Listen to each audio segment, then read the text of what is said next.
We're going to get started in about 1 minute, folks.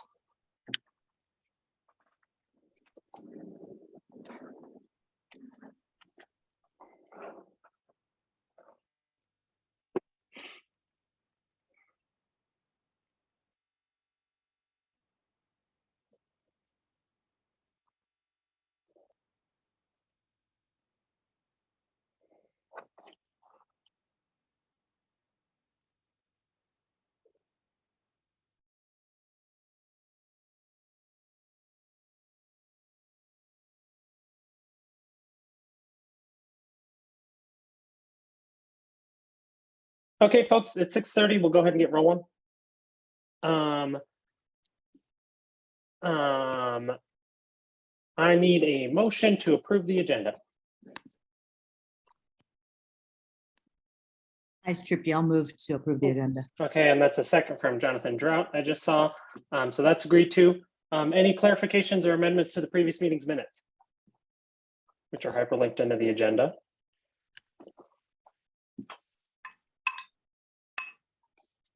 Nope. Okay, need a motion to approve that. I move to approve the minutes. Okay, that's a motion. I need a second. Second. Okay, that's agreed to. So that's good there. Now's open comment period for anyone who would like to speak about any issues for Land Use Committee. I see we have Melissa Horn here. Melissa's the new aide to Councilwoman Sandoval. Melissa, I'll let you go ahead and introduce yourself if you would like to. I didn't get a chance to respond to your email, and I'm wondering if you have the link to this agenda. I'll just put it in I do chat. have the agenda. Thank you. Okay, good. Hi, everyone. But go ahead. Sorry, I'm Melissa Horn. I'm Councilwoman Sandoval's newest aide. As many of you know, Naomi is no longer with the office. She's on to bigger and better things, I believe. So I will be taking over a lot of her responsibilities. I come with council background already. I have worked in council districts 10 and 5. So I do come with some zoning and land use knowledge, although not quite as extensive as Naomi. So I look forward to working with you guys. Thank you so much, Melissa. We appreciate that. And we'll make sure to get you on all the distros and everything. I did see your email, but I didn't get a chance to respond to you, but we'll get that all taken care of. Remind us if we don't get to you. Any other public comments from anyone? Okay, we'll go ahead and keep moving along here then. We have the Council District 1 land use updates hyperlinked into the agenda here. Melissa, I don't know if you wanted to talk about that at all or not. There didn't seem to be much on there that related to Sunnyside, so. There is not. The biggest thing is just the near Northwest area plan and encouraging people to participate in that, whether it be virtually or in person. Sunnyside does have its own meeting, but you can also, if that doesn't work for you, there should be on that slide for Chaffee Park. There's one at Beach Court Elementary, which is not far from you at all. And then there will be a joint one for both Highlands and Jefferson Park as well. Okay, thank you. With that, we'll keep moving along. Tripty and Rod, do you have an update with the conservation overlay? Hey, Rod, I'll let you go first. Sure. So I'm trying to remember, it's been so long since we had that last meeting, but it was we went through a couple other things with Brad and Abe, and then we voted on several things. And what we've decided, one of the last things that we've been working together on before the city wraps up their language is a brick requirement. And I believe what the brick requirement is now going to do is we've got this line that'll cut through Sunnyside that basically defines the areas that primarily have brick and the areas that don't. It basically kind of cuts it. There's like a northern part above, like, say, 46. The line kind of jogs a little bit, but that's the last little bit of language that will be crafting, or that the city, Brad and those guys will be crafting. And then I believe it gets approved by all of their people on their side, and then starts to work through their approval process from there. Is that correct, Naomi? Melissa. I mean, It's Tripty, a- Tripty, sorry. Tripty, sorry. I'm so used to saying Naomi. You're all over the place. Yeah, I mean, yeah, we had a last couple of decisions. We have a follow-up update because at this point it's in the city's hands, and they do actually love to drag their feet as much as possible, just the way it happens. And so we kind of put in some meetings on the books as just catch up update. And our next one is at the end of this month. Which Rod, I will not be able to because I will be on vacation. That's a day I will not actually be able to make. But it's really just to figure out where's the city at? Do we have a timeline and a date to go in front of planning board hearing? So that's what we're waiting for, is for the city to firm up their stuff and get it on planning board's agenda. And Yeah, it looks like that was on the 22nd. Yep. Yeah. So we'll have more next meeting. We'll have a better update because I think now that we've finished basically our side and we've voted on everything, and so it's like Trupti said, it's off into the city's hands, and now we're just sort of trying to nudge them forward and get dates on the calendar that they can give us deadlines. Correct me if I'm wrong. I believe that Brad was looking into the exact boundaries. He wanted to look into how the city felt about some of the boundaries that were still in question. So I believe he's still looking into that. Yeah. And then our office, once those boundaries are firmed up, we will need to do the application, but we are waiting on him to get us that information. Melissa, do you have an idea of how soon you'll have their information from him so you could do your part next? I do not, unfortunately. I think that that's what we'll discuss at the next meeting. I'm thinking we're giving him that time. If I hear from him sooner, I'm happy to share that with you guys. But we have not heard from him yet. Okay, great, thank you. Okay, we'll keep moving along here. Bill, I never heard back from you, but I'm wondering, can you provide an update on the neighborhood planning initiative? Any updates there? Sure. Sorry, I asked you like today, so. Yeah, okay. Thanks for clarifying. Yeah. Yeah, quick update for everybody. The last 2 or 3 months has largely been the consultants and the folks in the city really combing through all of the material that they have gathered over the preceding 3 to 6 months during the engagement process at that point in time. What we started to see last month in our steering committee meeting was the beginnings of the essentially a rough draft of their recommendations. And so I would say it's going to be another month or so that they're still working on that.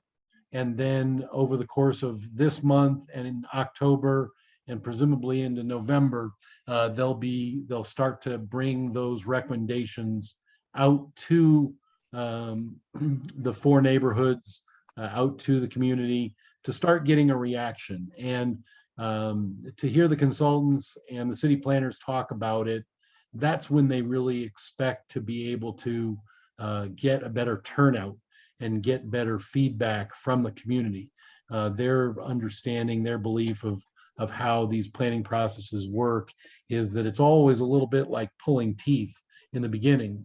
But the further on you get in the process, once you start making draft recommendations, and initially that's what they'll be, draft recommendations, that's when people will start to react, respond in favor, against. So that'll start here in the near future. There are 2 dates to keep in mind. There are some workshops that are upcoming. One of them is on the 21st of this month of September, and that is virtual. So they're expecting to get participation throughout the 4 neighborhoods. And then the Sunnyside specific in-person workshop is October 5th. So there'll be other, keep an eye out, there'll be other points of engagement and times when you'll see them out and about in the community. But those are the 2 specific quote unquote workshops that have been identified. Okay, and sorry, folks, I meant to have those dates hyperlinked in here, but I hyperlinked to the main NPI page, not the one for the Sunnyside meetings, but we can send that out. It is it on the land use committee updates as well? Those dates? Yeah, it's on here Yes, somewhere. I Yes, think they're there's all on 4 there. dates altogether already identified. There we go. There's 3 dates and 3 and then 1 there virtual? is the virtual, correct? Right. Yeah. So that's kind of where I was going. I unfortunately am going to miss all of them because I am out of town for all of those. So I wish I wasn't, but hopefully folks on this group do show up over there. I will say that what's a little different about this phase versus the other phases was that we spent a lot more time in the steering committee coming up with the information for the next phase. And on this one, we saw the beginnings of a draft recommendation and not really a lot of discussion on that. And it's going right to the public. So not that it's a problem, but it's a little different than other phases where we spent months up to the next engagement phase, kind of like the opportunities and challenges. On the recommendations, we, as a group, last month was the first time we saw anything about recommendations, and now it's already going to the public.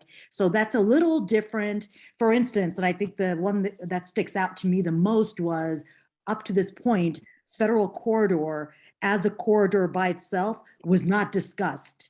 And we discussed about 5 minutes of it, about, what the recommendations might be that's going to the public. So I didn't find that there was a lot of discussion among steering committee for what is going to the public next. Just an observation from being on this process from the beginning to now. But I do think they expect a lot of, input, and we'll see. And we had very little engagement comparatively when we think about for neighborhood and 20, 30,000 households. And how many households or individuals are participating. I think that's something for the city and the consultants to kind of be cognizant of, because there really wasn't a lot of input, at least on the last engagement phase. Okay. Well, we'll hear more, and we'll try to send those dates out to remind people and advertise that as much as we can. I put it on social media. Yeah. I did put it on social media. We did not get the information in time for it to go on our newsletter, unfortunately, especially for the dates in September. But for the October dates, maybe the very last one will make it. I'll schedule a few more social media, Facebook posts about those meetings, and we'll have them announce them at the September 20th SIPR. Okay. Okay, so that's NPI. Moving along, Rod, go ahead if you want to sure. talk about your scavenger hunt, and I'll open up your thing here. Oh, cool. Thank you. So this is like a goofy idea. Well, not goofy, but like a little idea I was kind of thinking about doing in the neighborhood as a way to sort of reach out and engage with maybe some of the people that attend the SUNY sippers, or maybe try to just get more neighbors involved with, SUNY and that sort of thing. We've been talking about how we can be more proactive in guiding the development of our neighborhood and maybe making it more walkable and accessible. And a lot of times I feel when you start talking a lot of the language that's associated with that, people tend to sort of start to shut down, particularly when you have people that aren't really in the industry, or, there's just a lot of jargon and it kind of overwhelms people. So I was trying to think of a fun way that we might be able to get people to think about the neighborhood, think how they'd like to improve the neighborhood, sort of engage with SUNY more. And I kind of came up with an idea of maybe a scavenger hunt type thing we can do. And I was trying to keep it simple, just a few things, like trying to figure out areas of the neighborhood. Like if people filled this out, we could sort of take the data and say, hey, here's an area we should really focus on because it's lacking.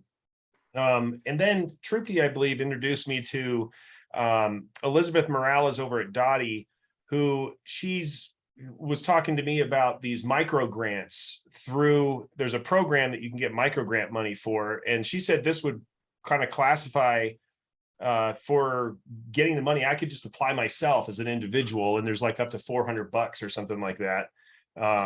And then there's like $1,500 for businesses if we applied, or maybe SUNY as a nonprofit can apply for it. But I Yeah, thought hey, Rod, just to be clear, Yep. SUNY has applied for the 500, but it's specific to a project that's happening for Quig Newton around bike safety.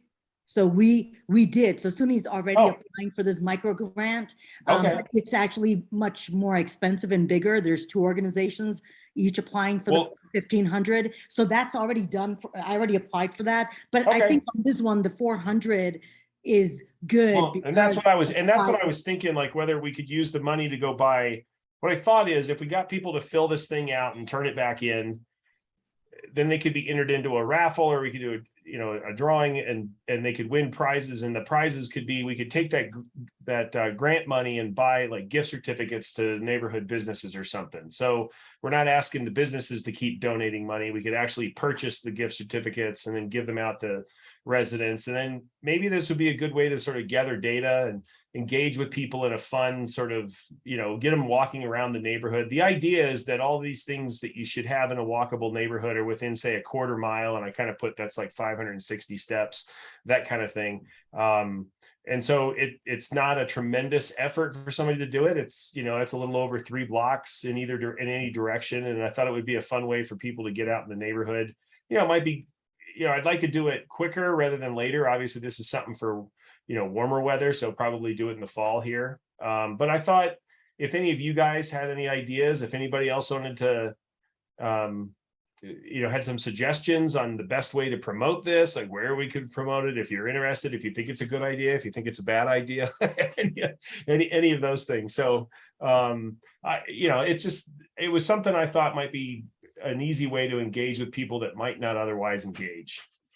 I think it's a great idea, Rod. And I'm trying to think if we want to, as far as engaging, September 20th, because we have people who are going to show up, that's a good time, and because we've got the free yoga ahead of time, we probably will get, at least 50 or so people. I think also just, obviously our newsletter, we want to get it out into the October newsletter. So I think we can announce it on September 20th. We get it out into the October, and maybe you run it for the month of October, something like that.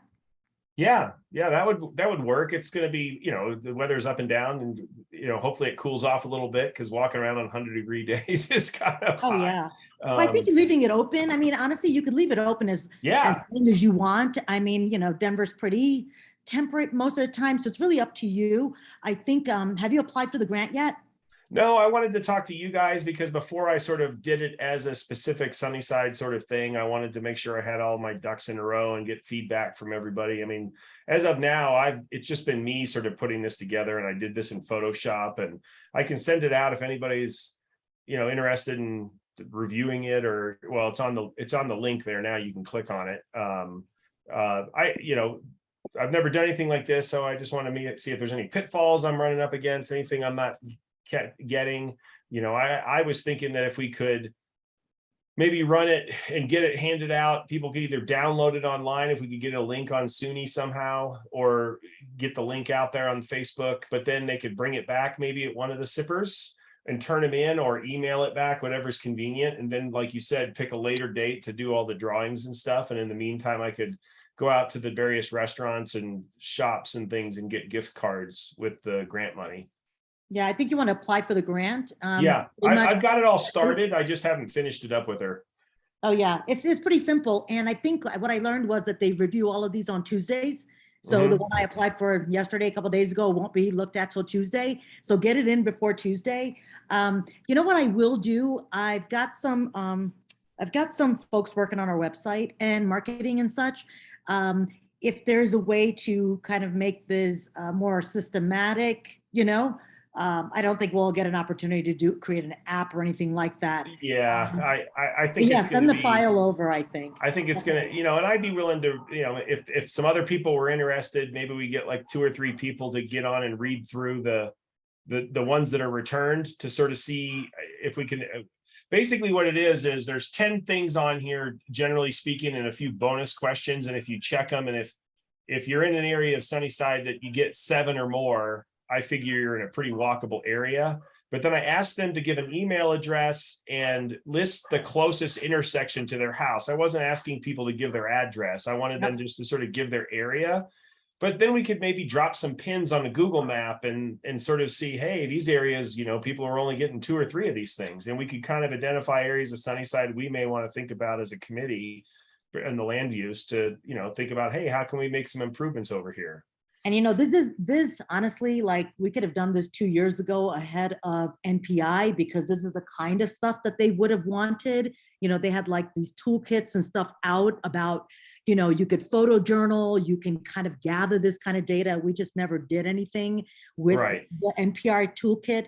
But I think, when we talk about that walkable, area, like, what is that?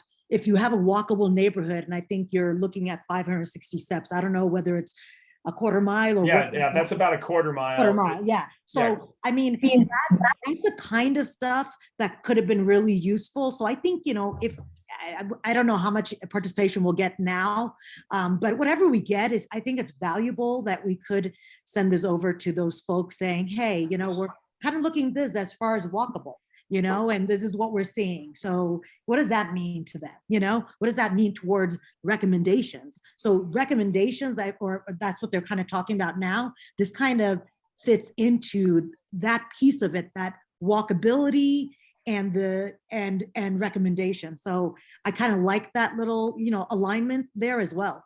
Well, my other idea for this was it's easy enough to engage with this for just about anybody. It's not highly technical and all of that. And maybe a few people that participate would go, oh yeah, why doesn't my area have that? I'd like that in my neighborhood. And then, maybe they get involved more because they start to realize what they're missing or what they want in their neighborhood because they just haven't thought about it. Most people go about their daily lives and don't really dig into it too deep, but maybe this makes them stop and pause and go, oh yeah, I would like a little park or something close to me or whatever. They could be little tactical urbanism type things we do or something as well. Or we identify, like, one of the things is, sidewalks in good repair. We could help identify places, because there are some places in Sunnyside that don't have sidewalks yet, that have sidewalks that are in pretty bad shape. It might be just a good way to sort of, identify some of those areas as well. Okay. I think it's a good idea, Rod. And Melissa from, what she was, CPD or Dottie, specifically said, the neighborhood association and multiple people in the neighborhood can both apply for these things. And she encouraged us to do that. So that's we're doing exactly what they told us to do. So I'll go apply for the 400 under my own name or whatever she says to do. And then we'll let you know. And then we can reach out to some businesses. Okay. All right. Okay, moving along here to 3.5 on our agenda. We just wanted to notify everybody the liquor license is being transferred from one owner to another, but everything's staying in the same place at 44th Ave Liquors, which is in Carmago's Tamales. You might not actually realize that's a liquor store there if you haven't been in it. Right there on 44th, next to Funky Flame and the barbershop and everything right there. But that's just a notification for everyone. We're not planning on taking any action, but if you want to, everything's hyperlinked in there for the review and hearing and everything for that. Okay, any last reports or quick updates? Hey, Bobby. So Yeah. we got a request from the individual. I don't know if we've announced this at this meeting, so just bringing it up. We got a request from someone with the ADU. They haven't applied for the ADU rezoning, and they actually have to rezone for their lot size. So it's not simply putting a 1 behind their current zoning, but it's actually changing it to allow for an ADU on a smaller lot size. So the individual has reached out. They haven't applied yet. They've been surveying their neighbors and such, asked us, and Bobby did respond that, on the whole, Sunnyside as an organization, we are just supporting ADUs in general, because there's no, they don't need to come here and tell us what they're going to use it for, or, anything like that for us to be supportive. But anyway, I think we do need to get a letter to him. I do want to know how much outreach he did and what his, the survey is showing. I think that's just helpful for us to know what kind of, feedback he's getting from his immediate neighbors. But just wanted to put that out there. There was a, outreach from a resident about this. Well, and Trupti, if they're having challenges going through that process, I just went through one of those I finished it a couple months ago. It's a 7-month process. I'll send you the email, Rod. And I'm happy to share. I wrote down everything that I had to incur and do through the 7-month process. It was like 29 steps or something like that crazy. I will put him in touch with you. I'll share. I've shared that. Yeah, I've shared that with like 2 or 3 other people, because they're excellent. Like a lot of things on the city's website and the building department and planning zoning, it's not really intuitive. And I feel like, having gone through it once, I have a better, I just put it in a list, and just a checklist that you could just go down, and it's going to be the same for every property. I'm sure he'd really appreciate that additional information that you put together. So, yep, I'll send his email. I'll share the email with you, and just let him know that, you're also on the committee and you have some guidance information for him. Yeah, and just to reiterate kind of the big level picture, and I think we've had this discussion here before with this group, but it's been our position even before me that Sunnyside is supportive of ADUs. We want ADUs in the neighborhood. It's a pretty kind of ridiculous process that people have to go through to get an ADU approved. It's a waste of our time. It's a waste of their time. It's a waste of the city staff's time going through all of that and having to, and we just don't want to put any homeowner in a position where they have to come here and justify why they want an ADU and what they're going to do with it. All of those concerns are already addressed in the zoning code of what you can and cannot do with an ADU. If you're renting it out, that goes with renting, licensing, yada, yada, whatever. So all of those things are already addressed. That's been our position. Any questions with that? Yeah, no, just for additional information, this ends up on the consent agenda most of the times. Yeah. And unless somebody picks it up or somebody shows up who's objecting, it actually is just approved without even discussion. So there's usually batches of like 5 or 10 they just lump together on the consent agenda. So we definitely don't need to be spending time or wasting their time really coming to us as if so support letter is, I think, what we're going to be sending that Bobby's and really what's been triggering this, just if you guys don't know, is one of the first steps in the process is applying for the new address, which they are usually assigning whatever your address is and a half for your ADU. But what happens is it stops right there, because the lots don't conform to their current zoning, because a lot of these lots were zoned USUC1 or USUC, which are the minimum 5,500 square foot lots. And the lots we're talking about are those 37.5 foot wide ones, which are only about 4,900 square feet. And so by default, they're all non-conforming because of the way Denver blanketed the thing. And so what they're doing is they're being rezoned to what I had to do, and what most of them are doing is to a USUB1. That's what's happening. Which is virtually identical, allows the ADU, but has a minimum lot size of 4,500 square feet so that they conform. So that's the whole gist for 7 months worth of work. So yeah. And Bobby, there's another announcement too, which is the owner of LCP. This is Jonathan Bush, I believe. And that's the group that had rezoned the Jason property right across from where the alloy is going up. And that individual died, and they're actually selling the property to somebody else. So there will be a new owner, and they've already been in touch with us. And that's partially because we had a GNA in place saying, if that happens, please let them know. So over the coming months, we'll figure out what is their new timeline and what they plan on doing. But that was another, I just want to share the announcement that we learned. Yeah, they've expressed an interest in coming to talk with us in the next few months. So we should be expecting that. Yeah. Okay. Go ahead, Jonathan. I might be late on the ADU world, but there's an ADU survey that I linked through Amanda Sandoval's newsletter that is really interesting. And so if anybody on our group has not taken that survey yet, it's 5 minutes of your time. It asks a couple mundane questions, but it's a good look at where the city wants to go with ADU changes. And actually, Naomi used to be on the ADU reimagining, and I'm saying that wrong, but the work group that was put together. Melissa, are you taking her spot on that? I'm not. So we weren't there as an office. She was there as an individual, and she's going to retain her spot. Okay, But I wonderful. know she's been traveling around. Hopefully she'll provide some updates to our office and that we can share with others. But as of now, we haven't heard anything. No, thank you. Thanks for that clarification. I'm pretty sure Naomi would come back to our meeting to share things about what's happening with that advisory group, because I think that's going to be important for us to follow and keep track of. Thank you. Yeah, Okay. well, just a heads up, I was invited to be in one of their work group sessions. I'm not on the team that's actually the work group, but they invited some architects and things to sort of get some feedback on. And mainly it was just sort of like trying to test some of their things that they were applying and ask us to sort of look them through. So they're working through it. It was stuff like allowing dormers to pierce into the bulk plane and stuff on the ADUs and those sort of things. So Okay. All right, that's it for reports and quick updates.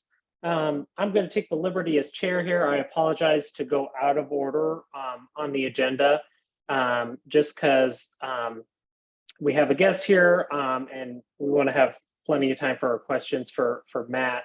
But we have Matt Chiodini with us. I'm going to go next to item 6.2 instead of 6.1 on the agenda. So Matt, do you want to screen share, or what? You just tell me. You're on mute.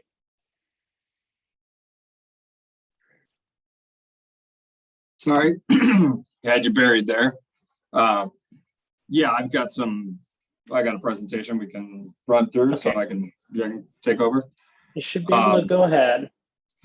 I would also like your ADU checklist, and to the question of, because I want to do it in my yard. And Rod, when you offer up information, make sure, and this is happening to my neighbor right now, the overlay, the bungalow overlay that you guys are looking at, he has a historic Denver Square and wanted to change the window on an already existing kind of bay window, and it projected beyond the boundary and is now costing him months of time, if not, and no homeowner should have to rebuild a century-old home to conform to some line that does not exist.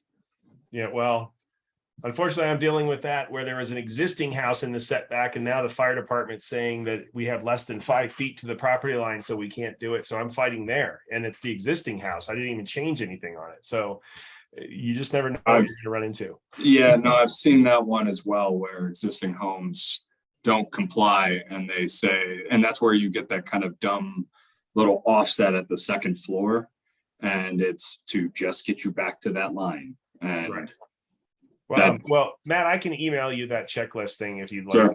Appreciate it. From when I went through that change. Okay. Let me hold on. Not sure what happened to my presentation. Let me just preface by saying, I asked Matt to put something together. I felt like our committee just really wasn't, this is part of us just educating ourselves on what the developer's, financial position is. And for us to just be smarter, especially as we ask them for certain things, changes or design or something like that, it's good for us to understand what constraints they're up against when it comes to, their financials and such. So this is just our, let's call it just us educating ourselves, and we'll try to do more of these kinds of things for this committee and whoever shows up for the organization in general. So this is kind of an educational module for us. mainly. So to that end, I titled it Ask an Architect. You know, it's an odd role. I think you guys are well represented on this group with people within the industry, and you know, run the gamut of having some level of knowledge of development and what it takes, what the city is doing. You're also involved with all the planning initiatives. So I kind of wanted to keep this a little lighter. I'm Matt Chiodini, for those that don't know me. Currently, we're working on the 42nd and Calumet project that is just started construction, and have gone through a rezoning in the neighborhood and have been watching with interest the near northwest corner because of its potential, both as a development, but also because I'm a neighbor. I'm up at 41st and Irving, and you know, what happens in this broader district certainly is, I just want to help form what should be done here in the future. So through any of this, you know, I think I've kind of broken it down into a couple of these kind of bigger considerations. When I asked the developers, you know, it was a hard question. Nobody's got like here's the answer, here's the formula, here how you just plug in a bunch of things and it works. So what I got more in the response was, here are the things that hurt us and the considerations that we have to do. So I just kind of put it in a way, kind of high level, 40,000 feet.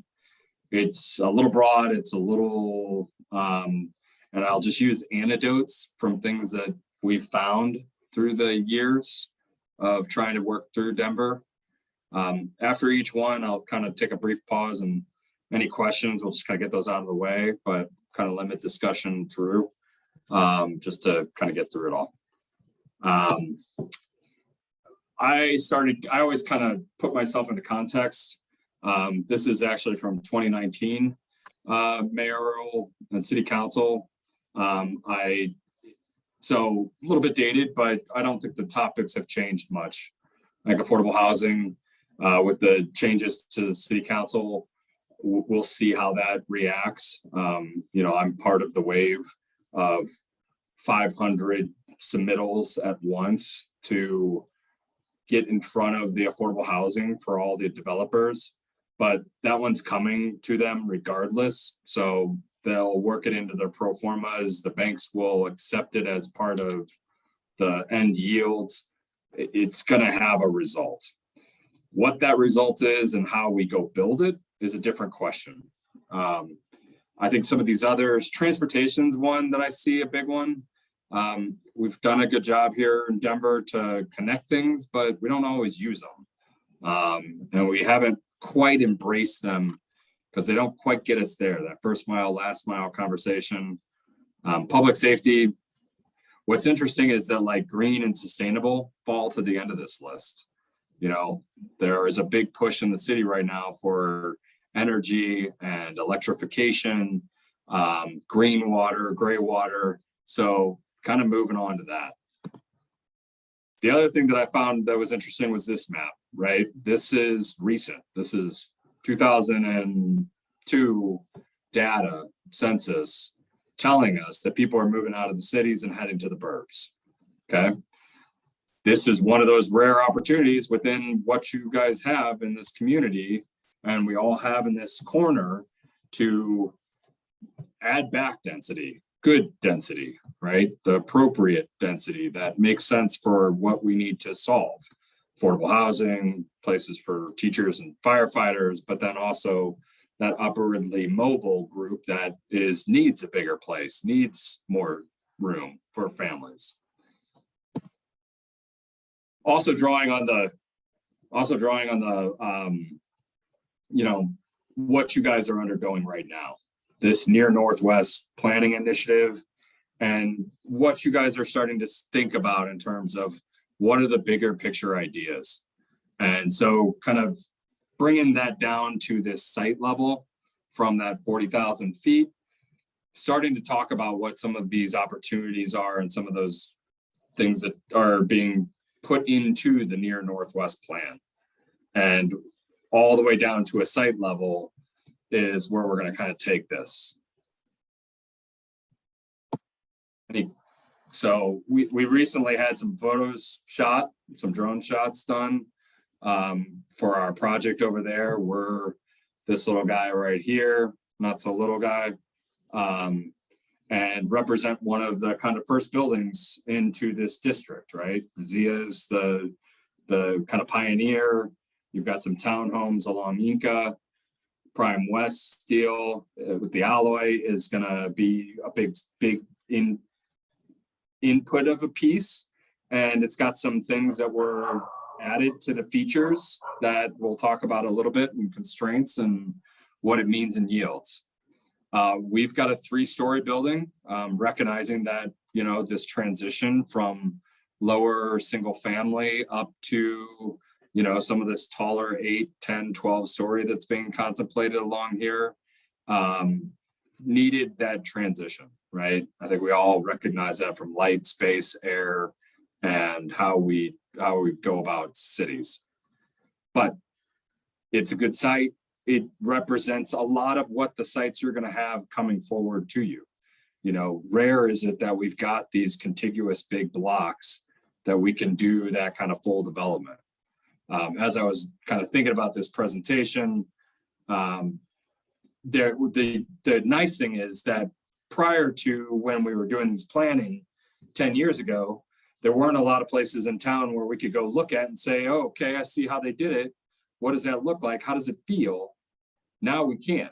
You can go walk around Rhino and see how that industrial corner has started to, especially up by Globeville and El Rio Swansea, that 16, 17 story around 18th and Blake is starting to take shape, right? You can start to see those buildings and how that feels at a street level, at a pedestrian level, as well as what's it doing for our city and its densities around these TOD sites.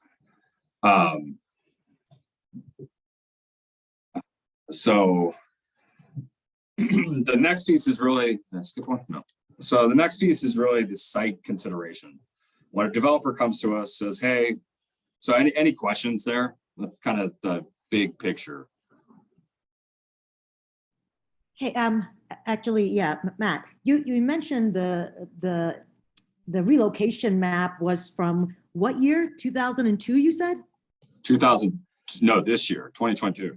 Oh, Yeah, that was just in Denver, right? I believe, or Colorado Sun. Right. Okay, Yep. yeah, no, that totally makes sense. And obviously, I think the pandemic was a part of this whole thing, especially, I mean, I think it accelerated it, or even, you know, initiated some of this moving out to the suburbs, which kind of changes. And actually, I think we're in a situation where we have more outflux than influx, I believe.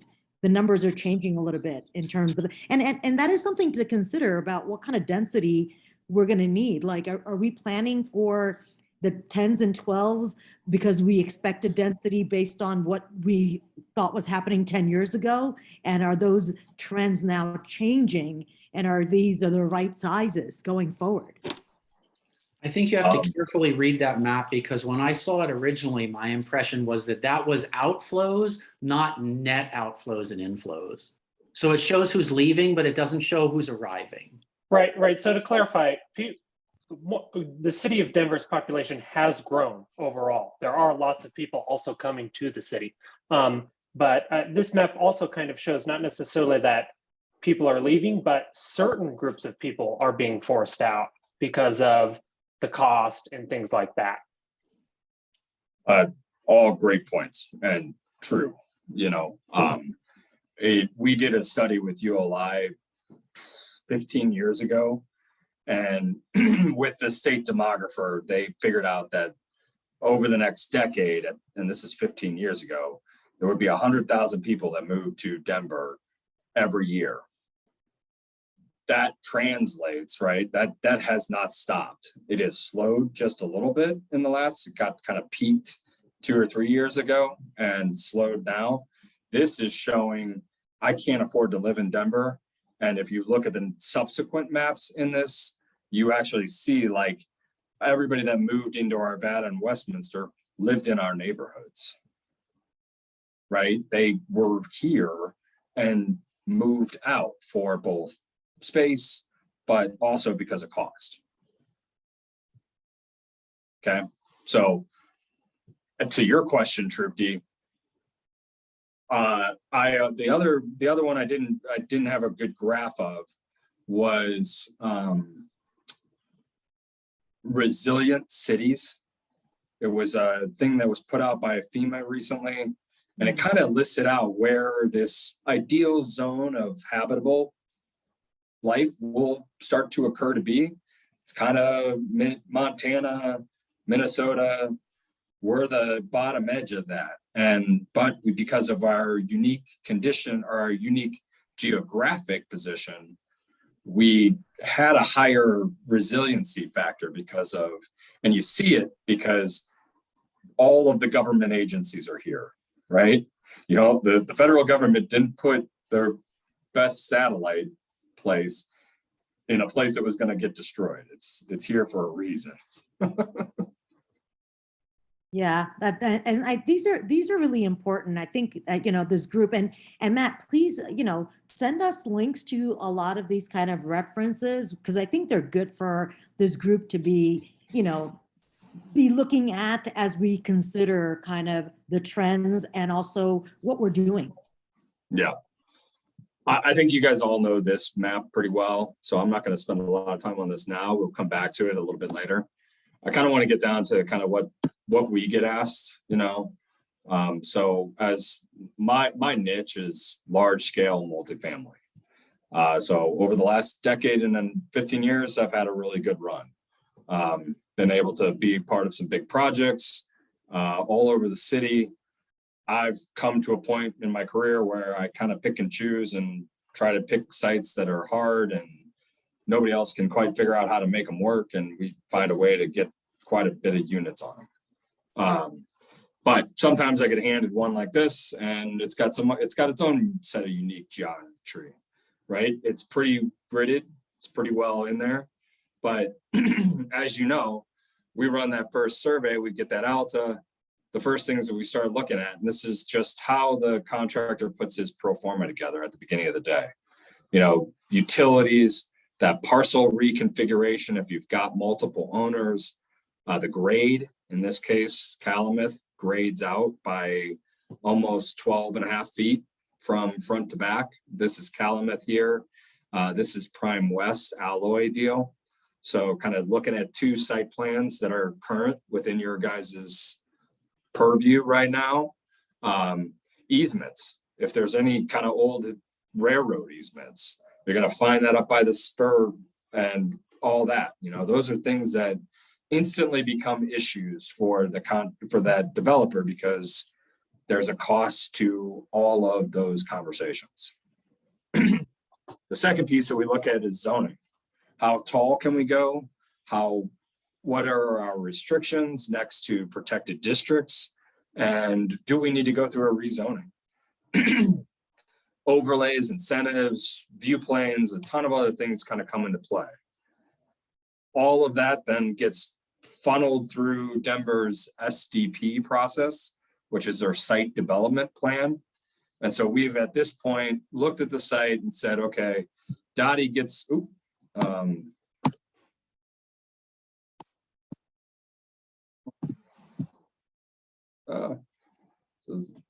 there, oh, too far. There we go. Oh, there. Dottie gets their first 2 feet, right? So this little strip of land on every project in Denver, regardless of what it is, if you build in the alley and you're building a commercial building, you're giving up 2 feet of land on your parcel for the length of your parcel. And that is to widen all of the alleys for the future. They're taking right away every single time we do a project. So that first 2 feet comes out of our site, kind of almost verbatim. Like we stopped even asking if we had to do it. Other items like streetscape, right? In this case, Calumet has no sidewalk. So we're putting in the first sidewalk. We're not just doing improvements, we're putting it in. That's curb, ADA corners, adding both sides, 42nd and Calumet, making connections. Same with Alloy, right? That was strip-in parking. This is gonna be a big cost going forward for all of these developers because everybody pays their own way.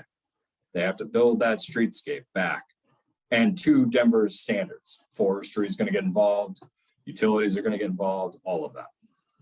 Others, historic landmarks, DOTI rules and regs. An interesting one right now is we are not allowed to make a reverse maneuver onto an alley with any loading or trash trucks or cars. So you can't build a parking lot like this and pull in and back into an alley. You have to accommodate all of those maneuvers on your site, either inside of your garage or out in some courtyard. That is every commercial building that we build. So you can think about how that starts to impact buildings and their layout. Excel has a whole nother set of rules. Transformers outside, transformers inside, not allowed in this district. Very highly recommend that that gets into the near Northwest plan and worked out with Excel that this gets allowed. Because it just allows us another way to plan for the building. And if this is going to be that kind of big district, it should operate like a golden triangle or a downtown. We're not even allowed to really do these in Rhino yet. So it's just something to consider. Fire and access, they get involved with everything. Can they get around the site? Where's the fire hydrants? All of that affects yield. And that is number of units, how much retail can we build, how much office if we're going to build an office, what's the parking ratios of that based on that use, based on zoning code, and what does the neighborhood really want to consider, right? All this turns into a cost consideration. All those kind of topics just form the basis of just getting that mass form scale. We haven't even looked at skin or anything else at this point.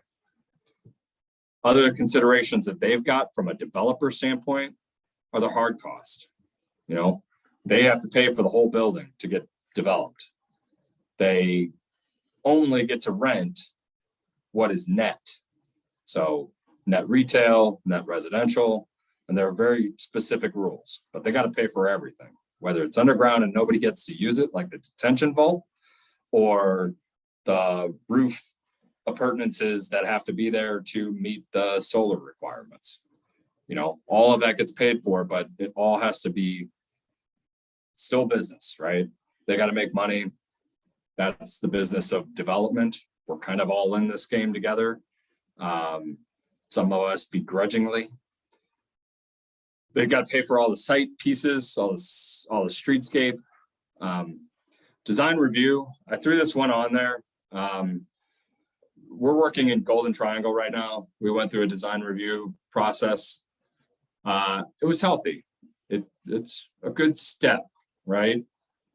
It's always a developer fear because it has a connotation of taking time, of being reviewed by people who don't know quite what they're doing. And there's kind of a fear of just the unknown. Energy and affordable housing, those are other considerations that have come into play in the last year as some of this new code gets codified and new mandates are put into place.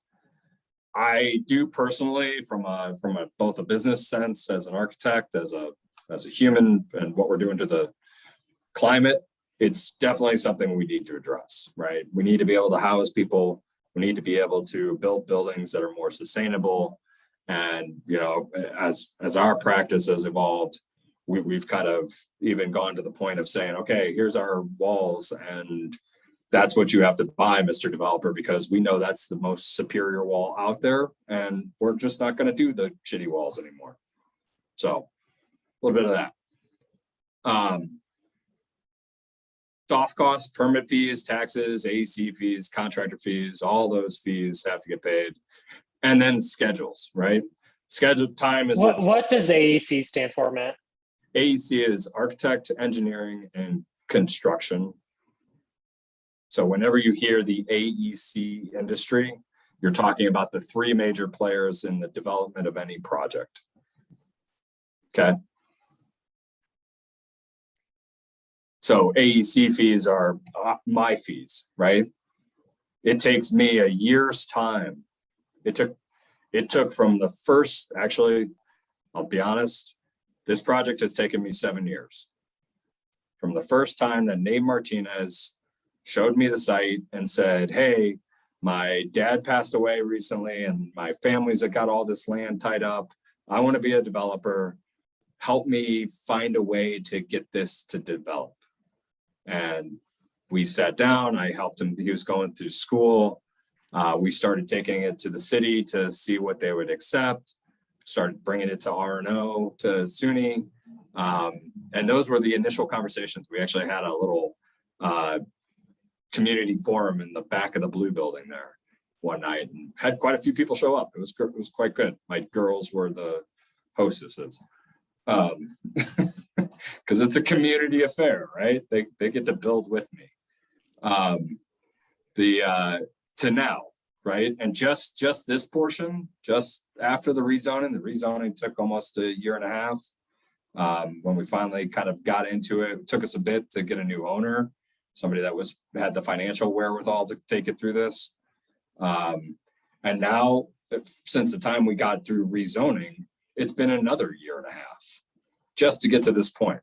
So for 117 units, which is not that big of a building comparative to some of what you see around town, it's kind of on the medium scale of size for a developer.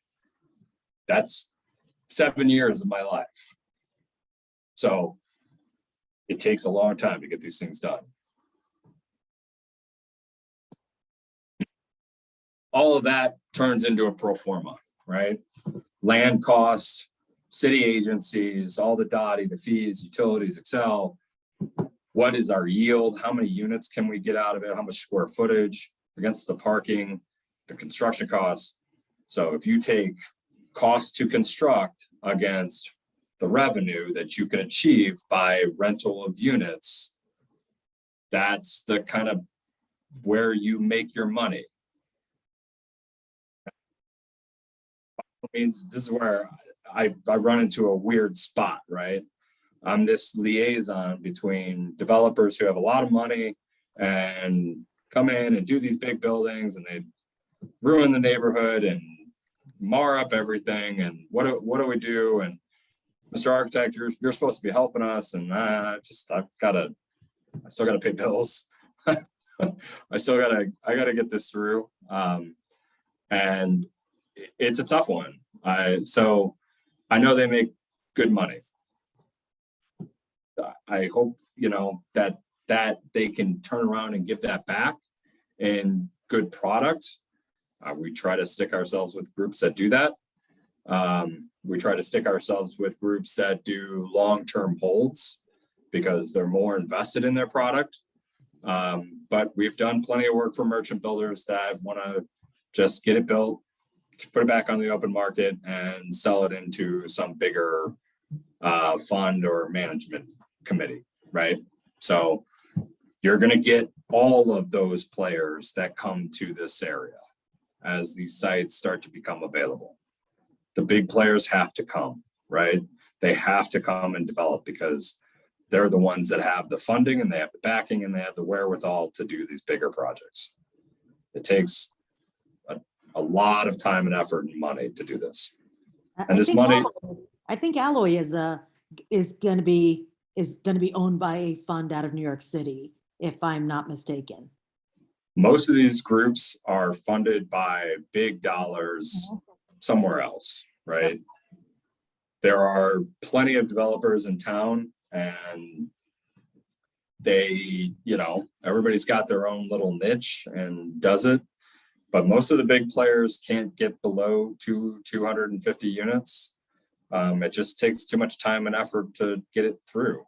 And it takes 3 years, right? So you're tying up a team of an architect, contractors, your internal teams to basically babysit a site that has to then return in 7 to 10 years on its capital. So that's kind of it in a nutshell on the big picture. Current cost, right? That's been one of the big conversations, is what's going on with cost. Today in Denver, it costs between $300,000 and $350,000 to build a unit. That's just hard cost to build. That takes all of your parking, all of your back of house circulation, plus the units, plus amenity spaces, all of it, everything about that building. You turn that around and try to get rent on it, you need to be charging the 250 to 3, 4, 5 that we see, right? That's the only way to make a profit off of it. Are the profits excessive? Yes, they can be. When they sell a building, that's a windfall. But that's basically them getting paid for 10 years worth of work, 7 years worth of work, because that's about when these things trade hands. And then they go to different management and they get put into a pool. That second owner is the one really kind of running the show. That's your Gray Stars, your Lennars, these groups that hold these projects for 20, 30 years and just make money off of the investment into it. And that's why you see them go for such high amounts. I mean, we're getting to, I think the highest I saw recently was like 1,800 a square foot for some very high end Cherry Creek product. There are places in our city that will command those dollars regardless, every time. This area is going to be more like a Rhino, right? Maybe even a little step down from a Rhino, just in terms of its investment. But it's got a lot of potential. And one of the reasons it's got a lot of potential is because of its connectivity to the broader Low-High, Sunnyside, Berkeley, Regis, the whole Highland neighborhood, all the way out to even the western side, especially now with the light rail coming through there, right? That gives you the proximity to get out into the mountains, out to Golden, DIA, those connections will start to make play of this, the long-term city that we're trying to build. This slide, I picked it up. It was interesting. I realized later it was for the United Kingdom. So don't know how much it's really, but what I thought was interesting was they weren't just looking at the labor costs and materials, but they were also looking at what it takes to plan, right? How much does this disruption throw off our ability to plan? And Trupti, this goes to your question, right? We're talking, you're thinking, oh, that slide tells me that people are leaving, so let's plan for a lower scale. No, you need to be thinking 20 years out with that planning, because that's when those people are going to show up. That's when you're going to have that 100,000 per year for a decade, for 2 decades, and now you got 2 million people to house. That's the real planning piece that you got to think way down the road. Okay. So I thought this was a good slide just to show how, all this volatility within the last just quarters, right? This last year and a half has been one of the highest roller coasters of materials, labor, availability. And it also has shown us Denver can build about 14,000, 15,000 on its absolute max in terms of total number of units per year, right? This year we're delivering about 10, maybe 11, because of slowdowns in all of these pieces: labor, materials, permitting, the ability to actually take it through. For the previous figure of demographics, 100,000 per year, we don't even begin to make a dent with all of the development that you've seen around Denver at that housing market, right? It's taking the entire metro region, it's taking the entire Front Range. It's going to dip into Colorado Springs and all the way down to Durango and get to Wyoming soon enough.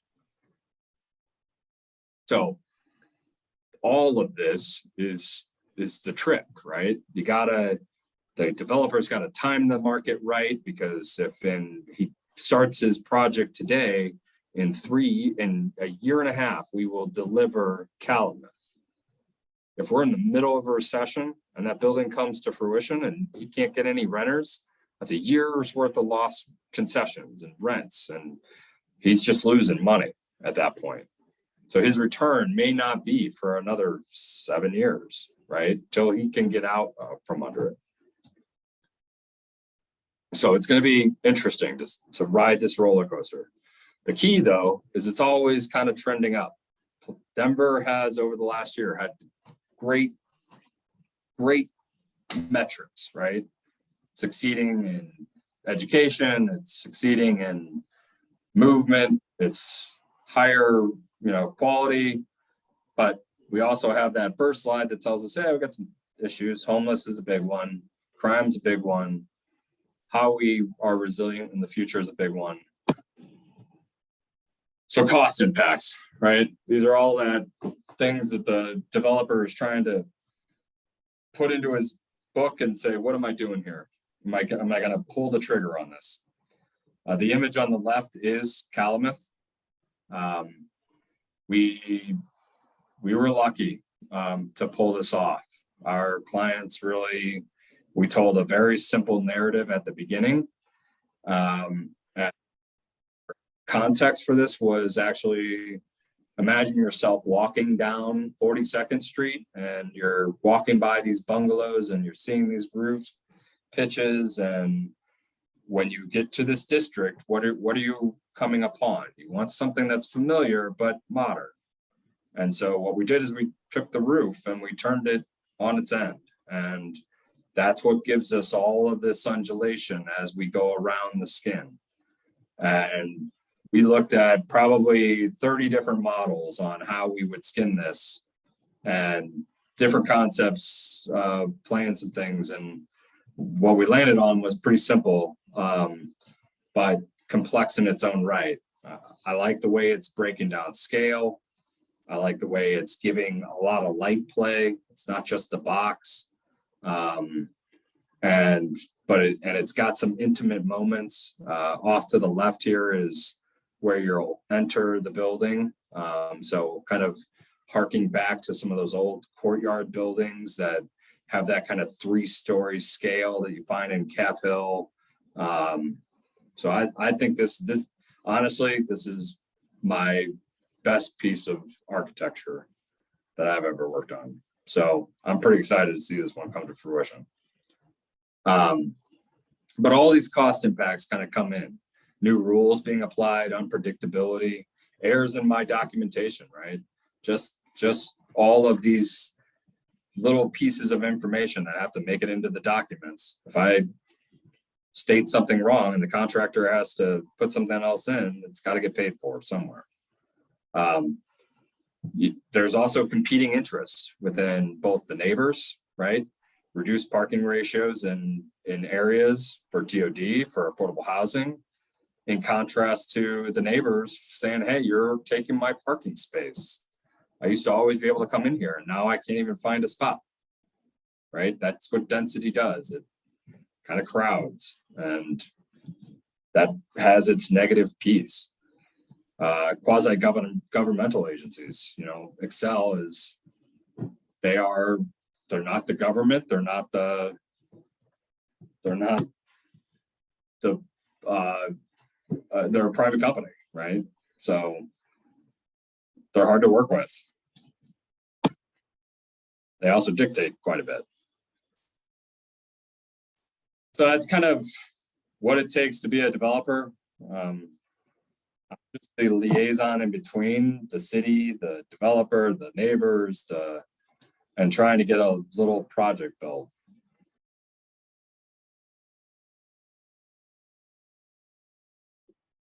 Okay, questions for Matt?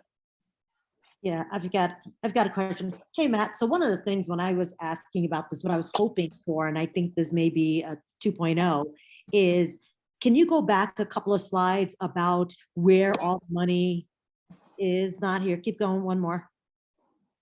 Let's see, maybe, no, the next one.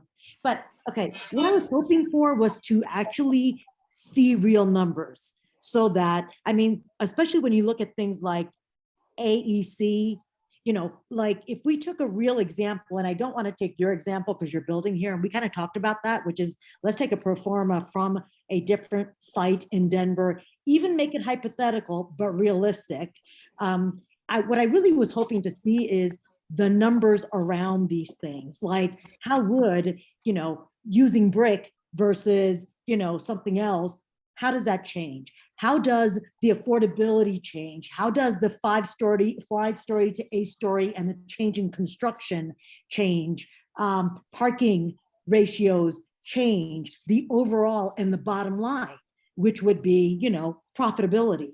So I was hoping to see kind of a real pro forma being real numbers, not just the factors that make up a pro forma. So is that something that maybe, you know, you and I can work towards as a 2.0? Because I think that's the real, you know, piece to kind of consider is how are those different pieces impacting really a developer's bottom line, which is profitability.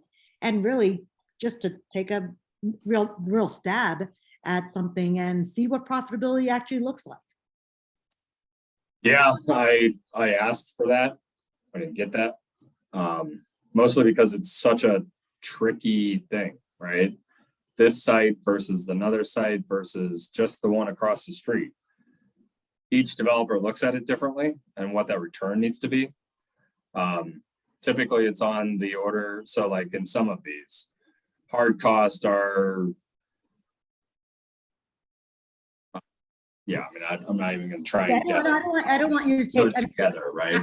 I would say if we could take a hypothetical, but look at a piece of property, make some assumptions, right? Throw in some challenges, whatever, and come up with, well, what does that really look like? We kind of know what, you know, how much land is valued at, you know, how much construction materials, AEC kind of fees, contractor fees, permits, we know some of these numbers already. But could we actually do something that's a little bit more tangible than just what the considerations are? I mean, that's kind of what I was hoping for, or what I was hoping to understand a little better.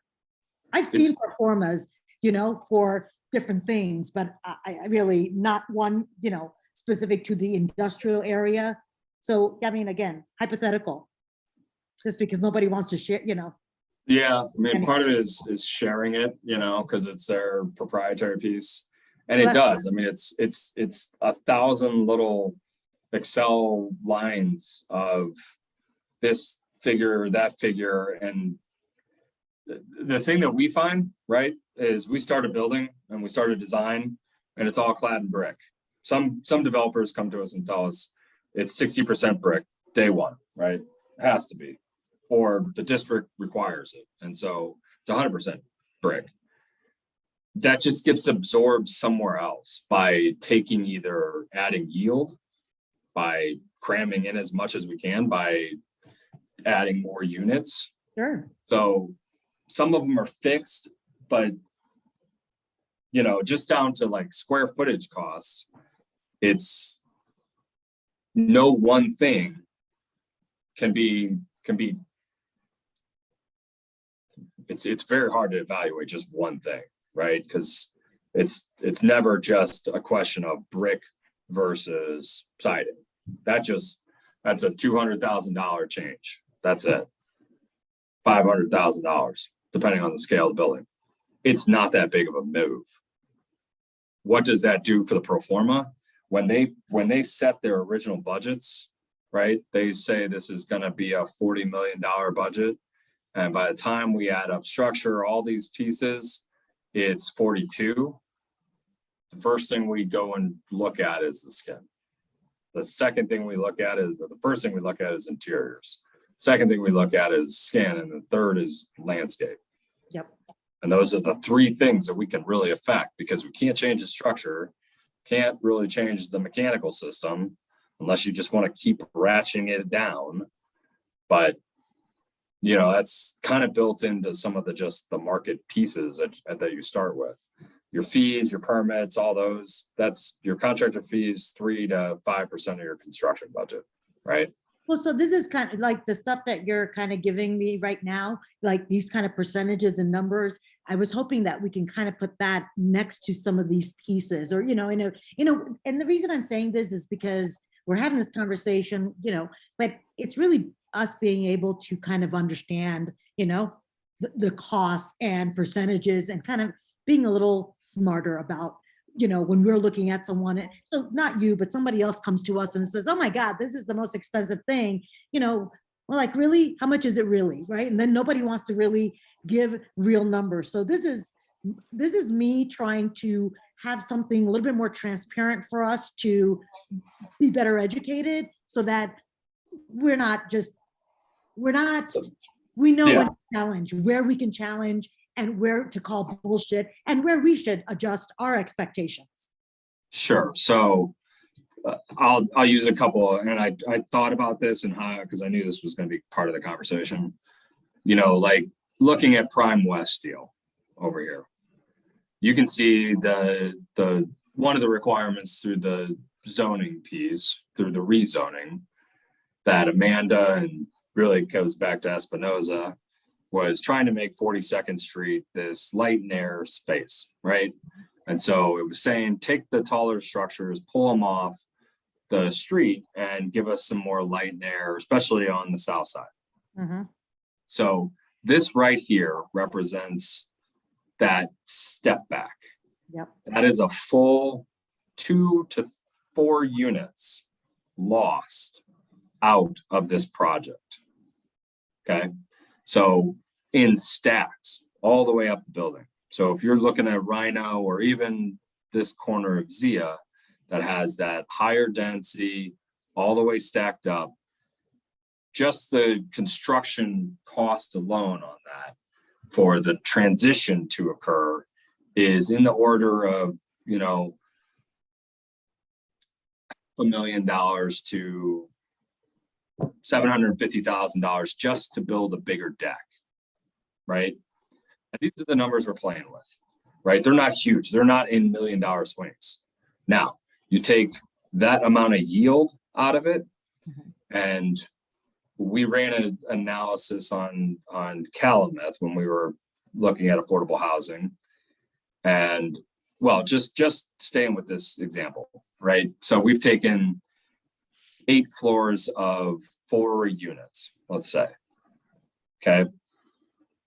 Each unit cost $300,000 to build, and would have netted $400,000 in rent over 5 years. So that's, you have to break it out in such a long period, and that's what the pro forma does.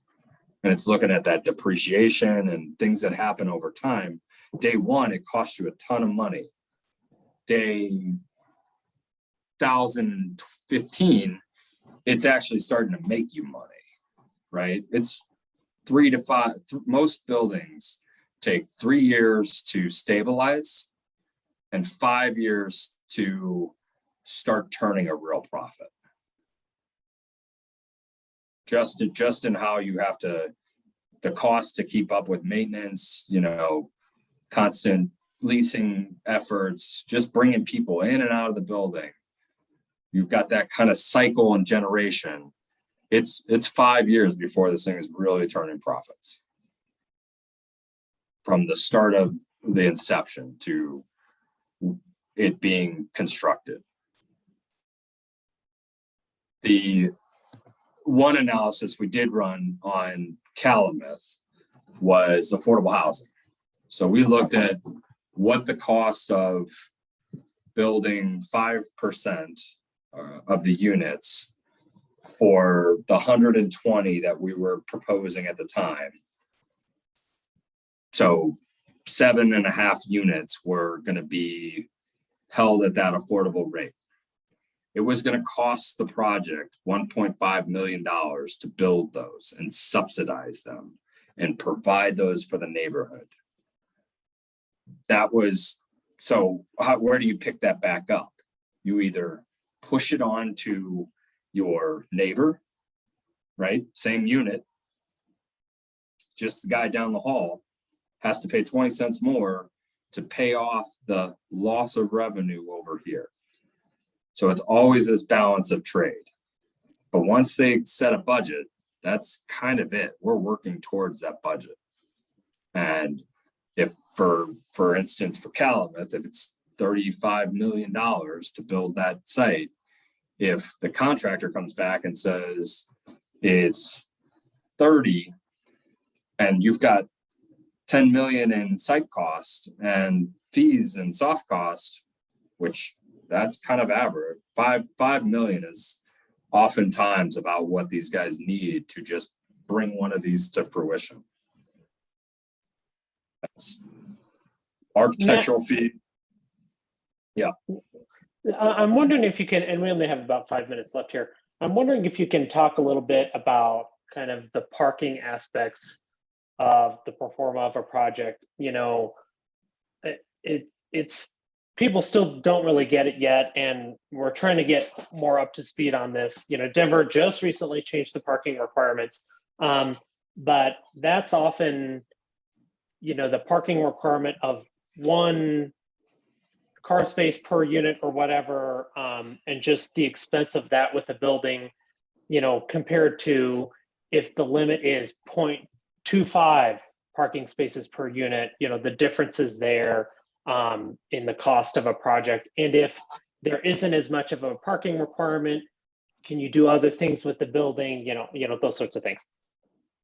Sure. I'll also, hey, Matt, I'll also add, there might be a bottom under which no builder builds, because at the end of the day, they know people still want the option of a parking space. So let's assume you have zero minimum, but you're a builder or the financer, they're still going to build an X amount. What is that floor as well? On top of Bob's question, you know. Okay, that's a little easier to answer. You know, Denver's code typically allows a 0.75, kind of lowest benchmark. That's what it's been for a long time. You could almost every site in town make a justification to go 0.75 per unit. Okay.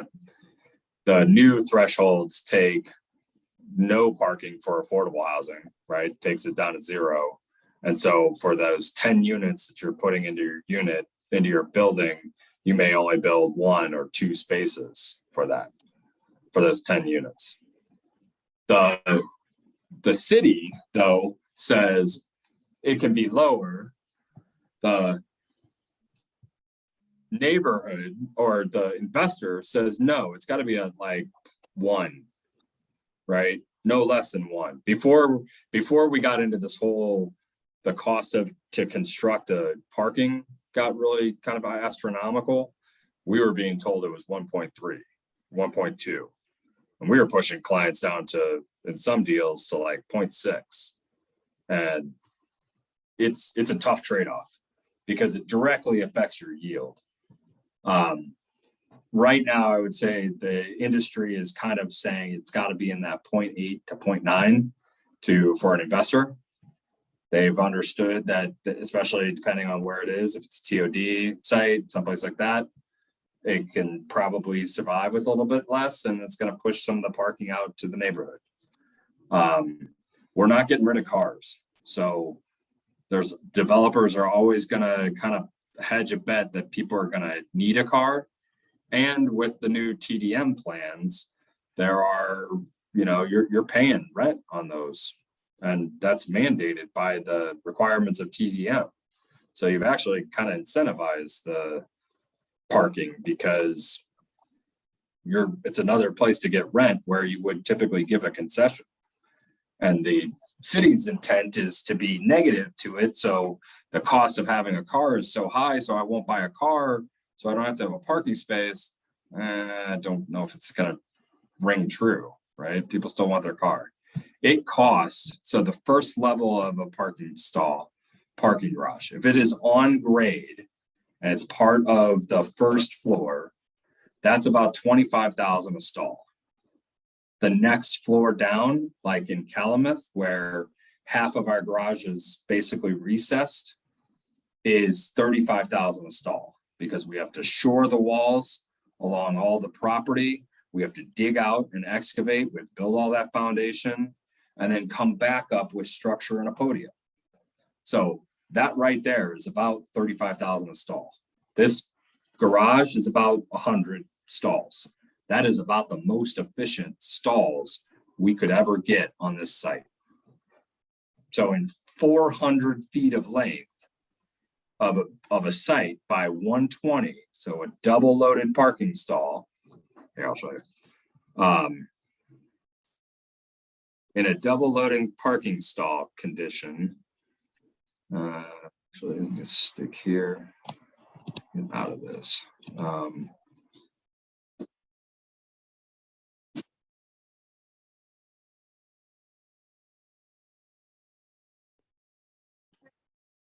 Yeah, hold on, bud. So Matt, I mean, am I clear in what you said that about 0.6 might be the most you can get a developer or investor, 0.6 spots per unit is kind of where they're going to be comfortable, even if you're in TOD?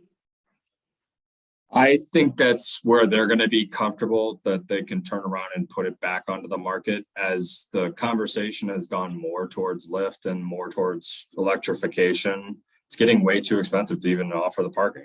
So there are going to be groups that come in and say, I don't provide parking, or I'm going to park it as at the bare minimum, and I'm just neighbors be damned. Mhm. Right? You guys are going to take the hit. So, but this building right here, this is as efficient of a parking garage as we can build, is $35,000 for every one of these stalls. At 100 stalls, it's quick math, right? Against the rest of the cost of the building for the units. You don't get any more money out of this space than what you can get in rent, like 200 for a stall. You're never paying off the garage just by building a garage. Okay, we are at time. Any last closing comments, thoughts? We did put together the rest of what we thought the Sunnyside neighborhood would look like. So we kind of took a couple of your graphics and talked about where your nexuses are, where your connections are going to start to look. This was the other half of what we were kind of putting together. We started looking at your zoning, kind of where the zone you guys have been talking about, what the zoning is today, what that means in heights today.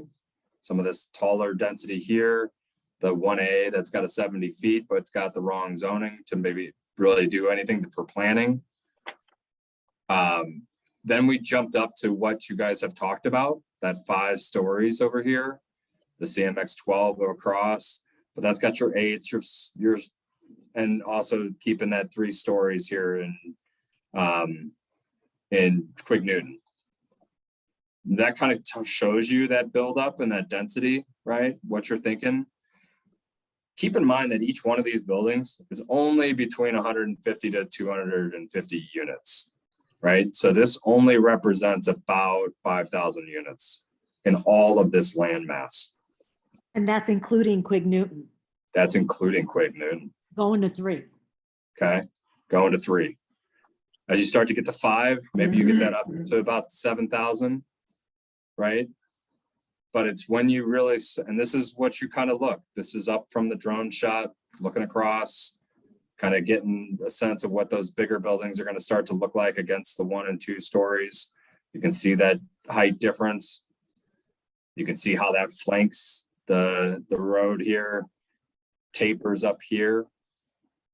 How that starts to create, but then you've also, what we're not modeling is the height of the roadway, right? Most of these buildings are all underneath the road at that point because it's so much taller along this frontage here.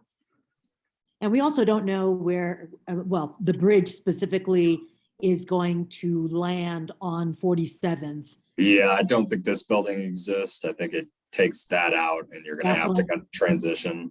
And this is kind of important. And Matt, we might need to pick up on the massing part of this conversation that, part of what I asked you to put together for our view and visualization and really for the community's visualization.